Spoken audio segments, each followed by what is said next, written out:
Narito ang mainit na balita mula sa mundo ng social media na hatid sa inyo ni Madam Chika.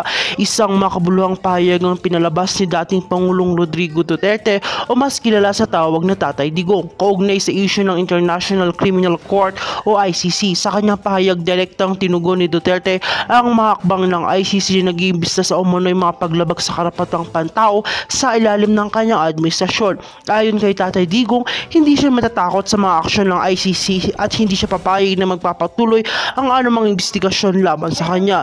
Iginiit niya na hindi siya maghaharap sa ICC at walang dahilan para siyang manghina dahil sa mga kasong sinampa laban sa kanya. Nagbigay din siya ng matapang na pahayag sa issue na hindi tatanggap ng anumang panghihimasok mula sa ibang bansa kaugnay sa mga hakbang ng gobyernong Pilipino.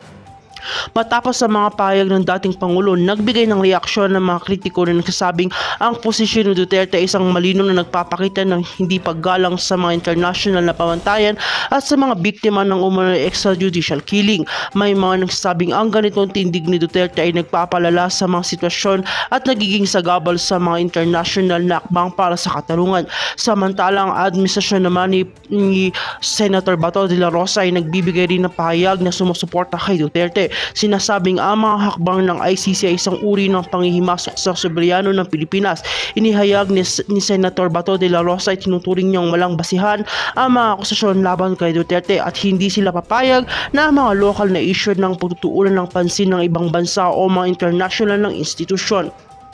Kasabay naman ng pahayag ni Duterte ay pinahayag din niya ang kanyang mga taga-suporta na mga kaso laban sa kanya ay walang katotohanan at isang anyo ng politika sa pambabatikos. Sa kabila nito, patuloy naman ang mga hakbang ng ICC sa pagsusuri ng mga umunoy human rights violations sa ilalim ng administrasyon ni Duterte. Kaya taasahan natin na magiging masalimuot ang mga susunod na araw ukol sa isyong ito. Sa ngayon, hindi pa malinaw kung ano ang magiging epekto ng pahayag nito kay Duterte at sa ibang kanyang mga kritiko, lalo na sa hinaharap ng mga investigasyon ng ICC. Patuloy na magbibigay kami ng mga updates at para naman sa karagdagang impormasyon, manatiling nakatutok sa aming channel. At kung ikaw ay bago pa lamang sa aking channel, huwag kalimutan na mag-like, share, and subscribe para update ka sa mga panibagong balita. At para naman po sa mga viewers and commenters natin dyan, maraming salamat sa walang sawang pagsuporta.